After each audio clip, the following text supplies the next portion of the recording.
রুই মাছের ডিম ভাজি করতেছি বেশি করে পেঁয়াজ টমেটো দিয়ে। রুই মাছের ডিম বাসার সবাই অনেক বেশি পছন্দ করে। রুই মাছের ডিম কিন্তু বাচ্চাদের জন্য অনেক বেশি উপকারী। প্রোটিনের ভালো উৎস রয়েছে রুই মাছের ডিমে। উচ্চ মাত্রায় প্রোটিন থাকার কারণে যা শিশুদের শরীরের বৃদ্ধিতে এবং কোষ গঠনে অনেক বেশি সহায়ক। ওমেগা-3 ফ্যাটি অ্যাসিড প্রচুর পরিমাণে থাকে রুই মাছের ডিমে। এতে থাকে ওমেগা-3 ব্রেন ডেভেলপমেন্ট ও চোখের স্বাস্থ্যের জন্য অত্যন্ত গুরুত্বপূর্ণ।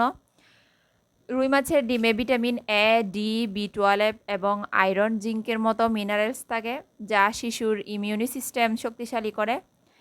রুই মাছের ডিমের মধ্যে থাকা স্বাস্থ্যকর ফ্যাট বাচ্চাদের শরীরে দ্রুত এনার্জি যোগাতে সাহায্য করে। বাচ্চারা কিন্তু সারাদিন প্রচুর দৌড়ঝাঁপ লাফালাফির মধ্যে থাকে, ফলে তাদের শরীরে প্রচুর এনার্জির প্রয়োজন হয়। তাই মাঝে মাঝে চেষ্টা করবেন বাচ্চাদেরকে মাছের ডিম খাওয়ানোর জন্য। বাচ্চাদের কিন্তু মাছের ডিম বিভিন্নভাবে রেসিপি করে দেওয়া যায়। আমার বাচ্চারা এইভাবে অনেক পছন্দ করে, তাই আমি এভাবে রান্না করতেছি। আপনারাও চেষ্টা করবেন মাঝে মাঝে বাচ্চাদেরকে রুই মাছের ডিম খাওয়ানোর জন্য।